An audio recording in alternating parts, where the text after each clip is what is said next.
Many times we confuse the result of worship and the essence of worship. You can give those gifts, but if those gifts come from pride, worship is automatically not part of what you have done. Because the essence of worship is humility. If humility is there, all those giving, singing, dancing are part of worship.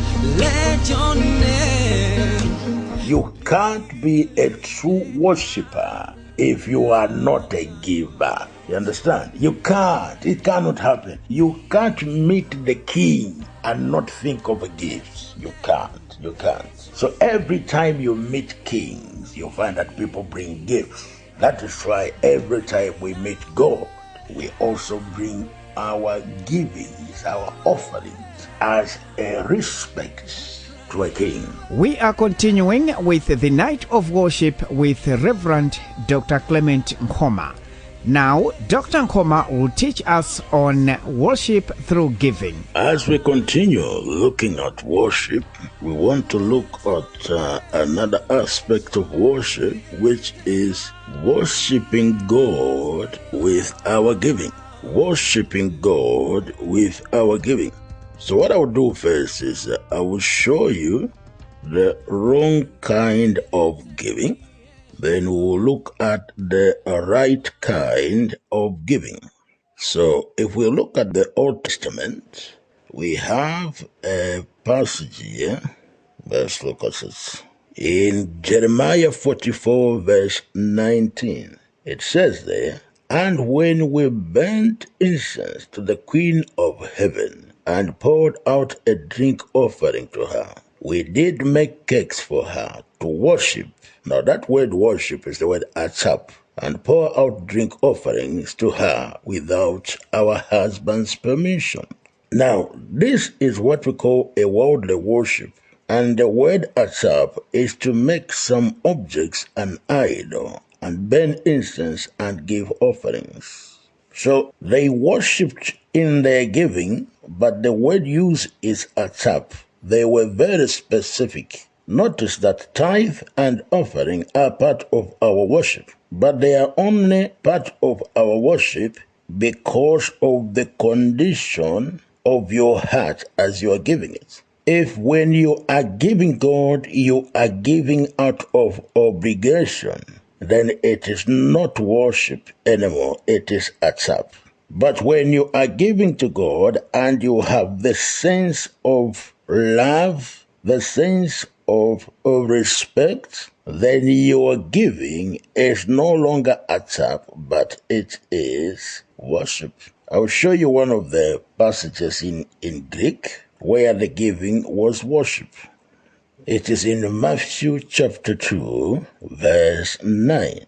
Now, the word used here for worship actually is the word to kiss towards somebody, which speaks of affection, because you cannot kiss a person whom you are not affectionate with. So it means the giving is not just the outward thing, but inside you there is an affection for that person. It says, "When they heard the king, they departed, and behold, the star which they had seen in the east went before them till it came and stood over where the young child was. When they saw the star, they rejoiced with exceeding great joy. And when they had come to the house, they saw the young child with Mary his mother, and fell down and worshipped him. And when they had opened their treasures, they presented gifts to him, gold, frankincense, and myrrh. Now they also have gifts to him, but that was the consequence or a result of worship. Many times we confuse the result of worship and the essence of worship.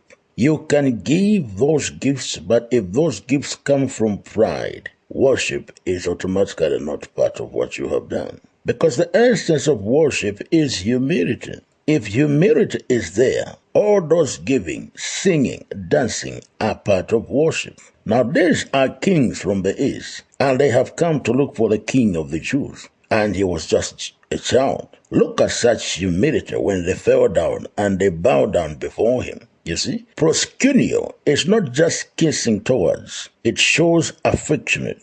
It shows your emptiness. You are saying, I am nothing in your presence. Now, these are kings. If kings can come and kiss your feet, you must be a superior person. You see, that is why if you understand the spirit behind tithing, you find that tithing is the most powerful way of worshiping God. Why do I say so? The meaning of tithing is that when two people in the Old Testament want to count their animals, they wouldn't count them, all of them. They would count them in tens. So if you have 10 goats, you will bring one goat. Or if you have 10 cows, you will bring one cow, one sheep. So when they are counting that one, they know that there is 10 behind it. So actually, when a person has given a tithe, it is a representation of giving all that he has. Now, when you are giving tithe, actually what you are saying is you are saying, I am willing, I am ready to give you everything that I have. So tithe is like a pledge to God to say, if you want everything, I am ready. So in other words, tithing is a sign of surrender of everything that I have to God himself. Now that is great worship. That is why you find that kings long time ago in Malawi, when they are telling the president, they will tell the president, everything that we have belongs to you. Now those were just words. But in the Old Testament, it was a tithe. It is a representation. It is a pledge that everything I have is yours and I can give it to you. And I have given it to you and it's the representation of it. That is why tithe is more powerful than all these things. It's a form of worship. You can't be a true worshiper if you are not a giver. You understand? You can't. It cannot happen. You can't meet the king and not think of a gift. You can't. You can't. So every time you meet kings, you find that people bring gifts. That is why every time we meet God, we also bring our givings, our offerings, as a respect to a king. That's why even Abraham in Genesis 22 verse 5, and Abraham said to his young men, abide ye here with us, and I and the lad will go yonder and worship and come to you. We will worship. Your giving is an act of worship to God. This is why I ask people this question sometimes. The way you give to God, is that the way you will give to a governor? The book of Malachi chapter 1 verse 8 speaks the same thing. It says, when you bring a blind or sick or lame animal to sacrifice to me, do you think there is nothing wrong with that? That's the GNB translation. Try giving an animal like that to a governor. Would he be pleased with you or grant you any favor? So you see, now the first time the word worship was used in the Bible was in Genesis 22, when Abraham was going to offer to God his only son Isaac. Abraham said to the young man in Genesis, abide ye here with us, and I and the lad will go yonder and worship. As I said already, it was the word shasha, which means to depress, to prostrate. In other words, Abraham was saying he was going to prostrate before the Lord. And what he was actually going to do to express that he was giving his one and only son whom he loved, he was giving his best.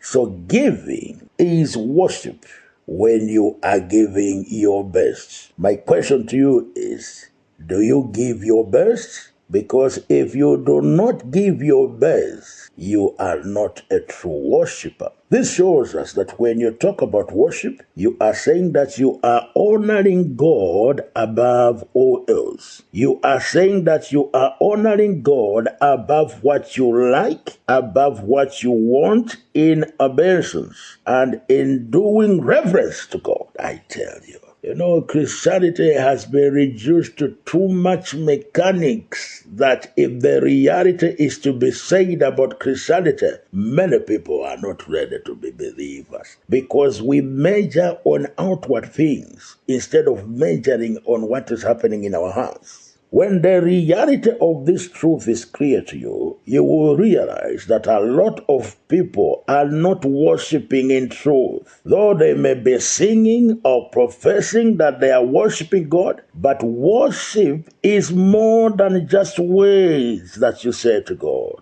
it is revealed practically in what you do and how you give in honor to Him. How you give. Can you imagine? Your giving is a true reflection of your honor to God. So I don't see why you can dishonor God in your giving and you want to honor God in your words. Lip service. Oh, Father, oh, I worship you.